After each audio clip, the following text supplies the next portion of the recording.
외신에서 주목하는 국내 기업과 이슈에 대해 살펴봅니다. 숨겨져 있는 투자 정보 드리는 히든 글로벌 시간. 오늘도 조호진 타키온 대표와 함께합니다. 어서 오세요. 예, 안녕하세요. 네, 오늘 뉴욕 증시가 생각보다 우리 우려보다는 많이 빠지지가 않았습니다. 그만큼 우리 시장에서도 좀 영향이 제한적이지 않을까 이런 기대감이 좀 가득한 출발인데 오늘은 어떤 언론사에서 어떤 기사 가져오셨을까요? 예, 그 현대차 아틀라스가 올해 초에 이제 엄청난 이제 시장에 혁명적인 변화를 일으키지 않았습니까? 그렇죠. 금요일에도 10% 올랐죠. 예, 현대차 아틀라스와 또 이제 그 대비되는 경쟁사가 테슬라 옵티머스인데 네. 두 로봇에 대한 장단점을 갖다 블룸버그가 길게 이제 분석을 했습니다. 아, 두 개를 비교했다니 상당히 좀 재밌겠다 하는 생각이 드는데 한번 볼까요? 자세한 내용도 같이 보도록 하겠습니다.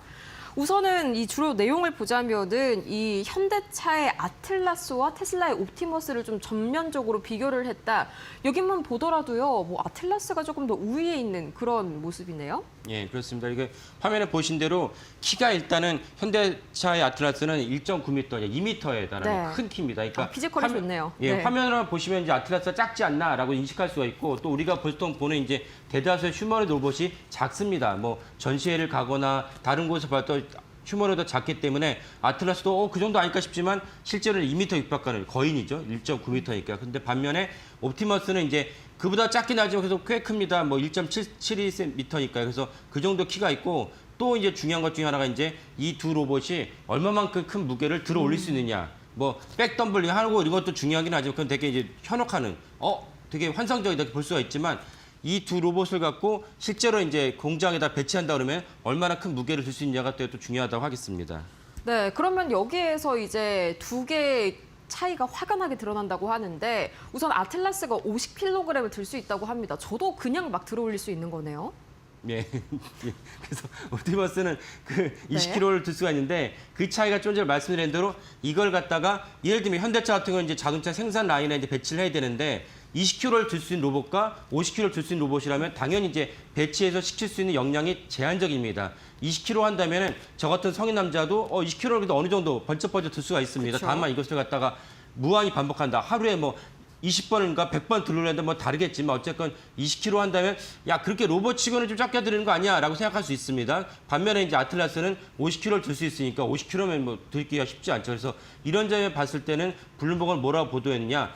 실제로 그 자동차 생산 현장에 투입할 수 있는 유일한 휴머노이드는 아틀라스밖에 없지 않냐라고 이제 보도를 했습니다. 그 점에서는 확실하게 아틀라스가 옵티머스보다는 강점이 있다라고 볼 수가 있겠습니다.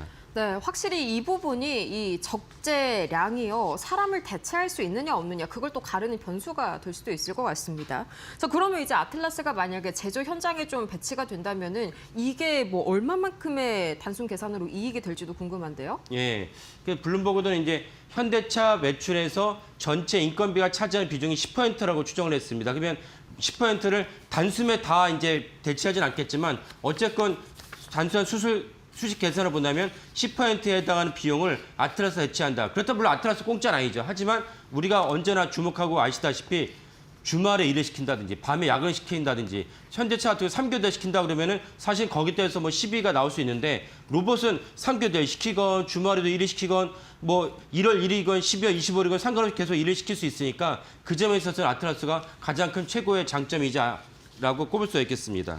아틀라스 시급이 $5라니 뭐 우리 돈으로 친다면은 뭐 7,500원 수준의 시급이죠. 말도 안 되게 저렴한 건데 근데 문제가요. 그래놓고 이제 아틀라스를 만드는 단가가 너무 높아버리면 그건 그거대로 문제잖아요. 그건 어느 정도 좀 합리적인 수준인가요? 예. 단가는 이제 아틀라스가 다른 로봇에 비해서 비싼 건 사실입니다. 그래서 네.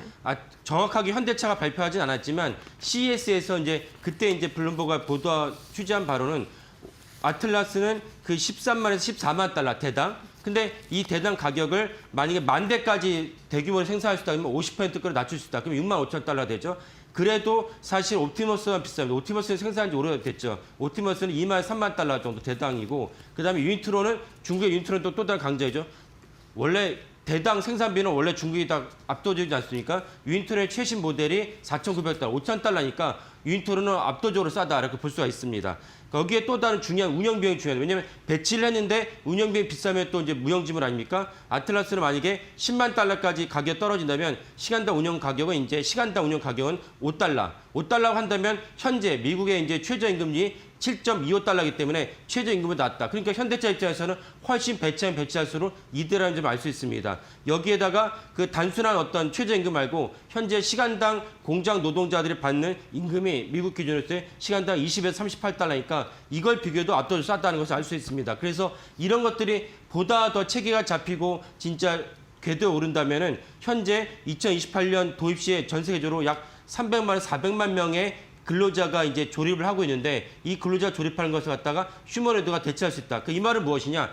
현대차뿐만 아니라 현대차 휴머노이드 아틀라스가 궤도에 오른다면 전 세계 많은 완성차에서 휴머노이드 아틀라스를 갖다가 채택할 여지가 크다라고 볼 수가 있겠습니다. 그래서 실질적으로 이 휴머노이드 시장이 엄청 크다라고 볼 수가 있습니다.